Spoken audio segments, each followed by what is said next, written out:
Jerry, what are you doing in here?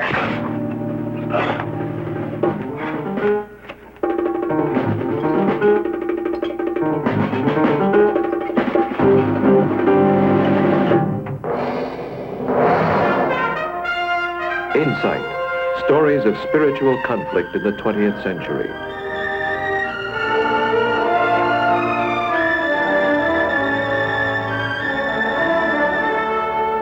Insight. Connie. One for the road? Definitely. I think one drink would be just about minimum. I must say, dinner and La Boheme and the Feltons is a bit much. Why, Connie, I thought you adored La Boheme.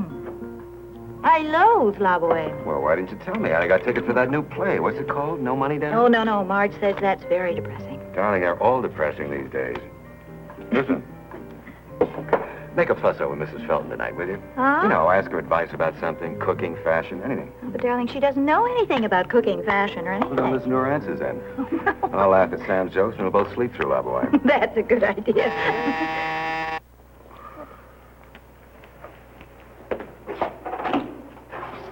Mr. Ford, my name is Transky, John Transky. I'm your son's chemistry teacher. Is it okay if I come in? Well, if it's something that could wait till tomorrow, you see, we're on kind of a tight schedule. We're on our way out, you know, dinner in the theater. Yeah, but I did come about your son, and I don't think it can wait. Is Jerry in some kind of trouble? Well, that depends on your idea of trouble. He slugged me, stole $200 worth of equipment from the chemistry lab. Well, I'd call it trouble. Oh, my God. Oh, Don, I knew something like this was going to happen. Look, maybe better come in. Thank you. Where is Jerry? Is he hurt? Is he all right? Oh, he hit me. I don't know where he went. My wife, this is Jerry's science teacher. Chemistry teacher. Chemistry How do you do, teacher. Mrs. Ford? Can I get you a drink? No, thank you. Connie? Oh, yes, please. Won't you come in? Mrs. Ford, how did you know this was going to happen?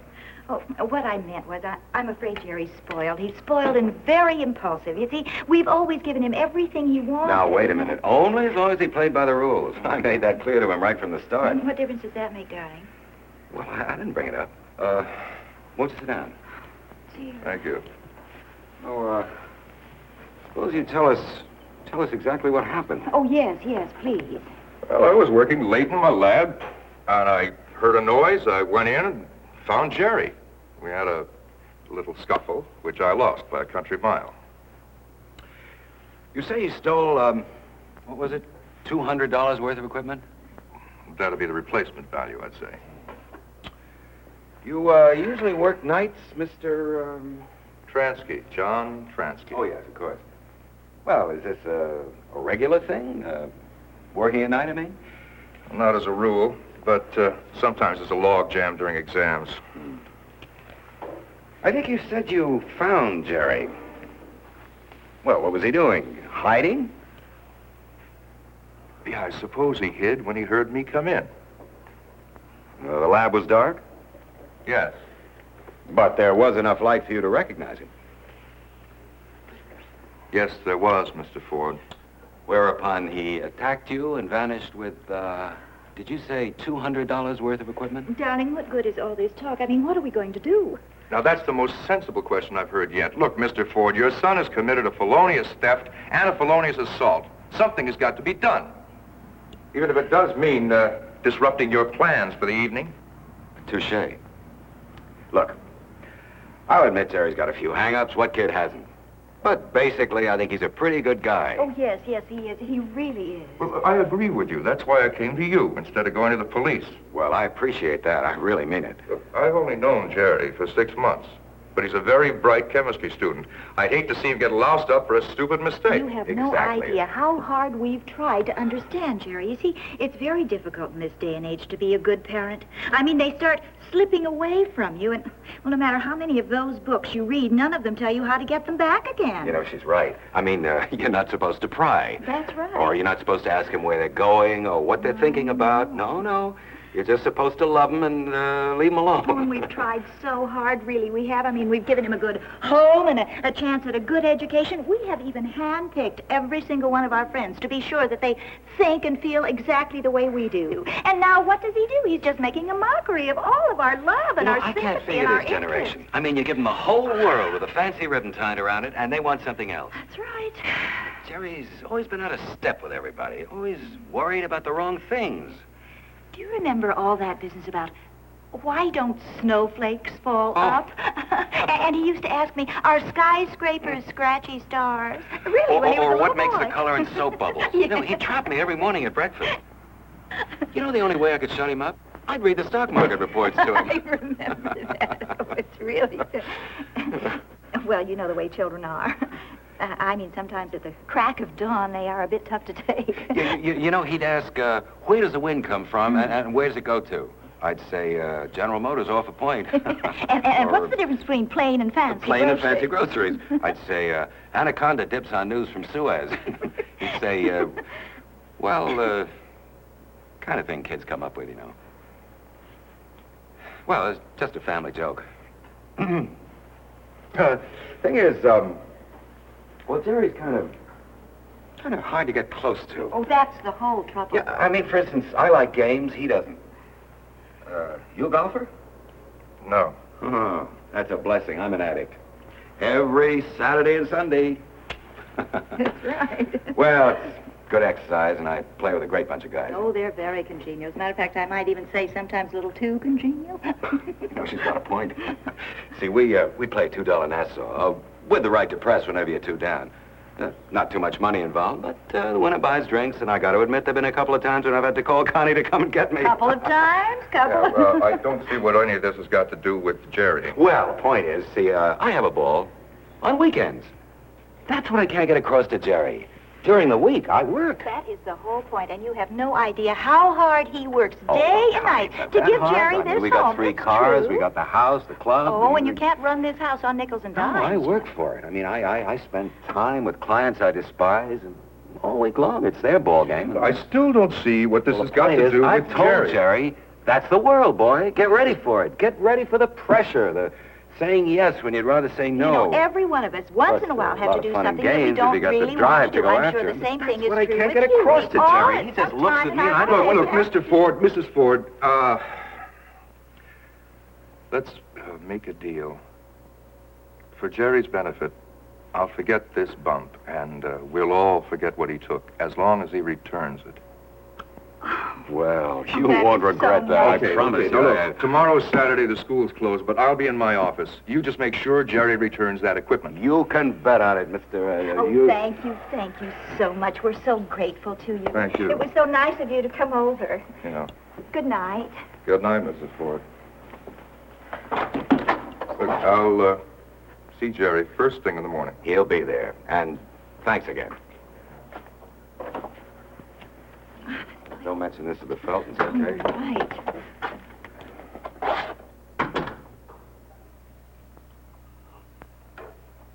You know, this teacher of yours is a pretty good guy.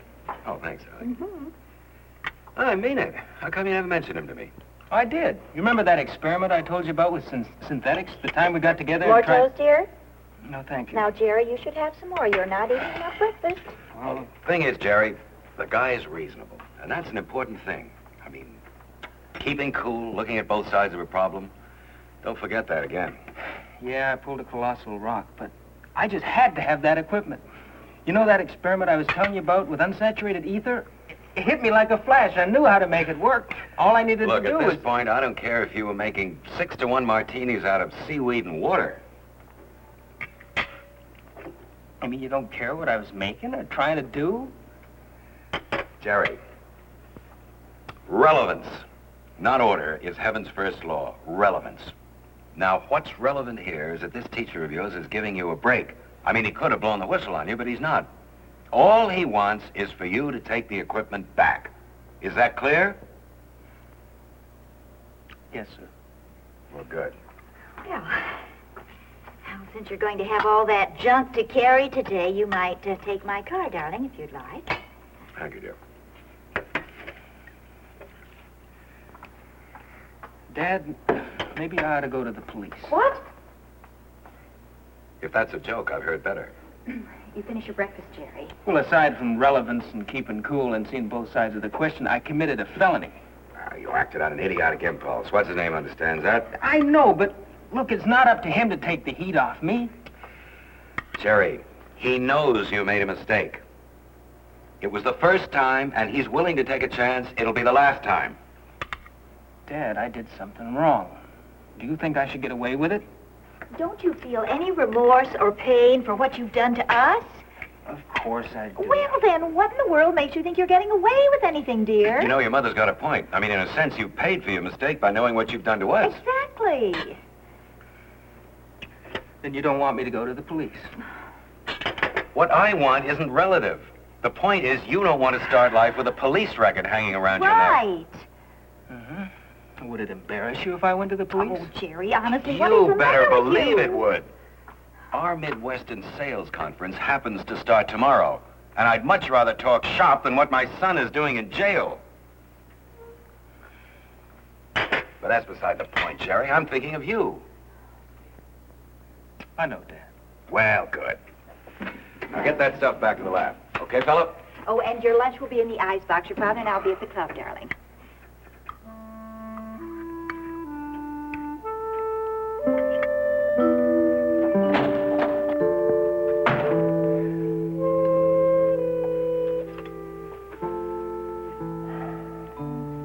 I don't know what to say first. That I'm sorry or thanks. For what? Well, I'm sorry for breaking into the lab and hitting you. And thanks for giving me a break, man. What did you want that equipment for, Jerry? Well, I needed some money. I stole the equipment to pawn it. I figured I could redeem it and get it back here tonight without What did anybody you want the knowing. money for? Ah, you wouldn't understand. Oh, Really. no, huh? You wouldn't. Try me. Well, my car needed repairs. So I needed money. I know, it was a stupid thing to do, man. All I could think about was that car humming along sweet and fast and that equipment back here where it belonged without hurting anybody. That's all you could think of, huh? Yeah, that's right. Look, I'm trying to be honest. I know it was a crazy thing to do. No thought of right or wrong, just that stupid set of wheels. Man, it scared me, Mr. Transky. Yeah, well, it scares me, too, Jerry. What do you mean? You're lying. I don't know. I couldn't lie to you. See right through it. Look, this is sort of against the law, and I'm putting myself at your mercy, but this friend of mine, this girl's in trouble.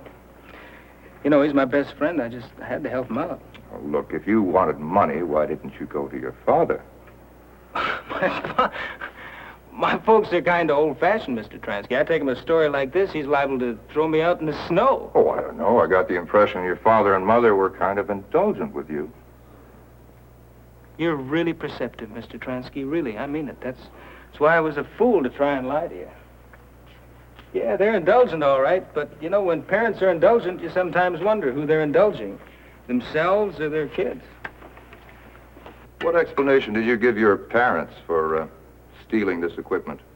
Well, I kind of put a gloss on the whole thing. You know, told them I was hot on a new idea in chemistry, et cetera, which is what they wanted to hear. The boy's finally trying to apply himself. My motives were A-OK. And you're letting me off the hook.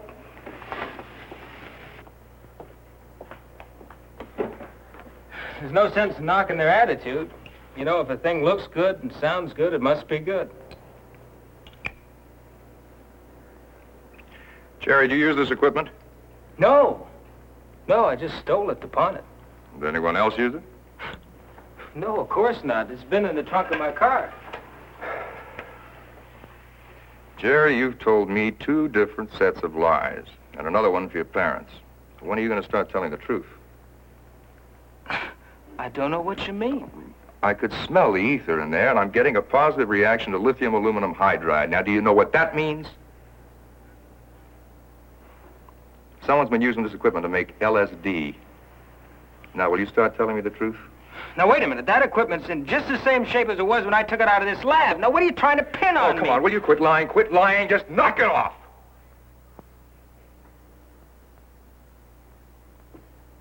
All right. Where's your proof? Who made it and where is it? So that's why you gave me a break. You wanted to be a big hero. Chemistry teach, save city from drug orgy. You can't stop, can you? Lying, manipulating people. Look, and I can recognize that and understand it. Why can't you? What can I say? I'm marked lousy, and you're the big hero on the way. Oh, Jerry, you use words like a smokescreen. Who are you calling? Who do you think? The police. The fuzz. Wait a minute, Mr. Transky. Just a minute. Hey, please don't do that. Now, listen to me. Wait, listen to me just for a minute. Please. Hang it up. Come on.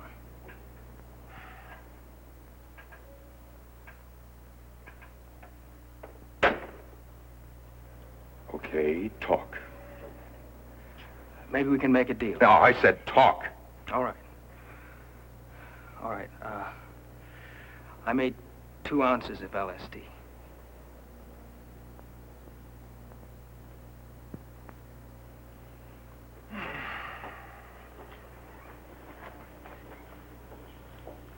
How many trips have you taken, Jerry? Not for me. Who then? A couple of characters from the Baywater area. I made the deal at night, so there's no descriptions and no names. Now, if you don't call the police, I can get it back for you. If you do call them, you'll never see it again until they start pushing it. You can get it back. Sure. They haven't paid me for it yet. How long would it take? Well, I gotta take a ride and find them. Say 5 o'clock tonight. I thought you said there were no names, no descriptions. That's why it's gonna take me till 5 o'clock. You're lying again. I'm going to be here at 5 o'clock. 1 second later, you're going to spend the evening as a guest to the county. That I promise you. Man, you love to put the pressure on, don't you? Oh, listen, I ought to tear your head off.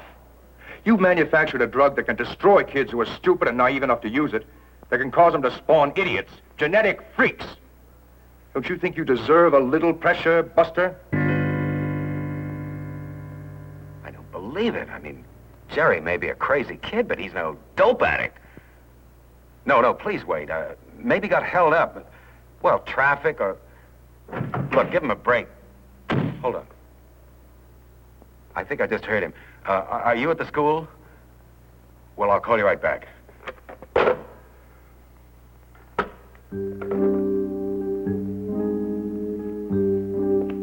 Honey.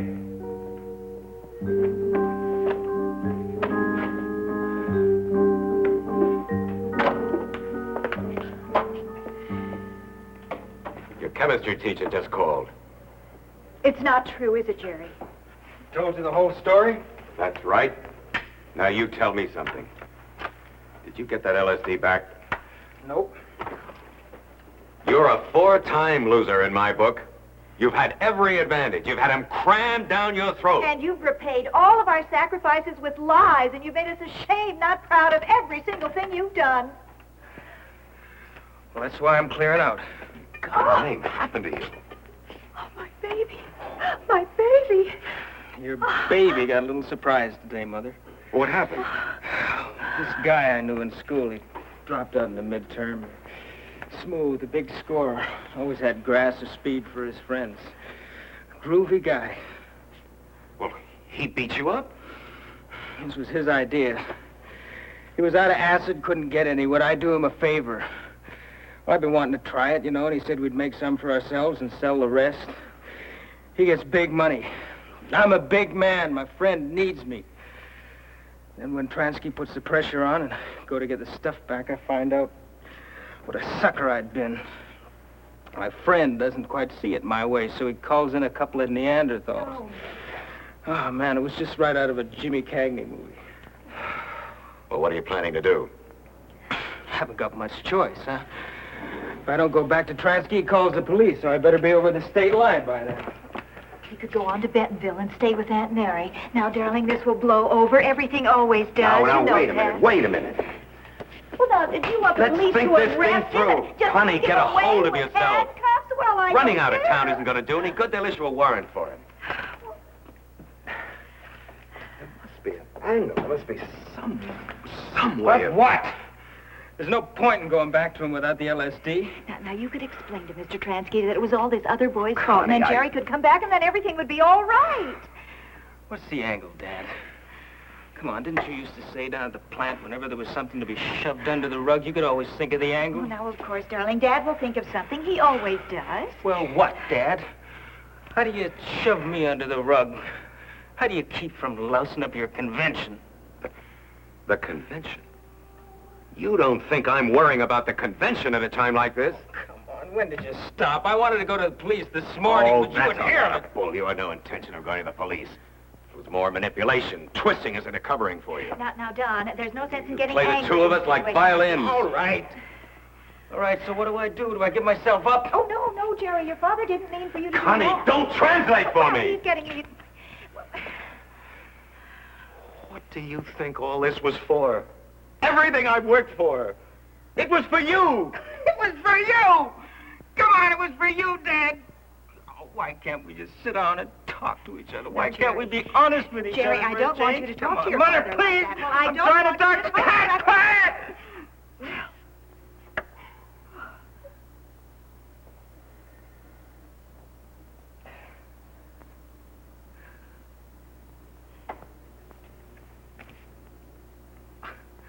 I mean it about the convention. I know it's important. I didn't want to drag you into this mess. Oh, Jerry, there'll be other conventions.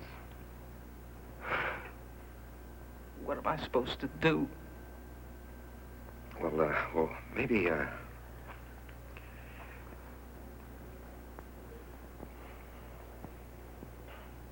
maybe you shouldn't ask me anymore. But of course he should ask you. You mustn't talk like that, Don. I mean, if he can't ask his own father, who in the world can he ask? I remember driving across the desert once in a brand new convertible. I was proud of that car. 105 outside, air conditioning on, radio playing. I was on top of the world. And then all of a sudden the engine sputtered. Gas gauge, red empty. Boy, your whole perspective can change in a hurry. But I'm your father, and you're my son. And nothing can change that.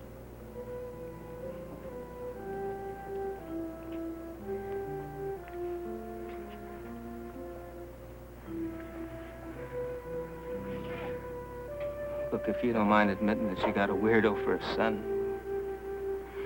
I'm gonna go to Mr. Transky and then to the police. Just pick up the tab. Okay. No, wait! You're not going to let him do something that's going to ruin his whole life. Honey, he's just made his decision.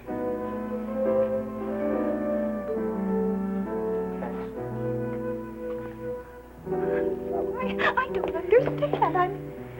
What's the matter with you, Don? If he turns himself in, the court will take that into consideration. Well, but It's the best possible angle.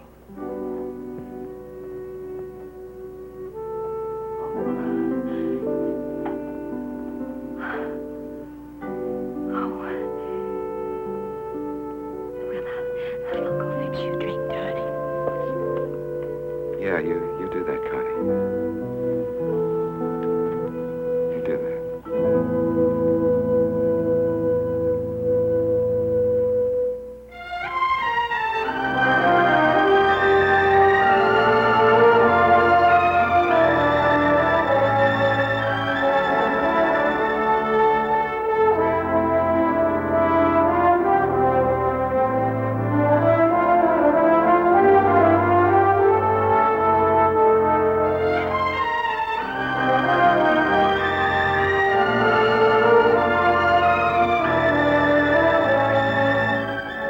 Newhart is a production of the Paulist Fathers, a group of Catholic priests who serve their God by serving those outside their church.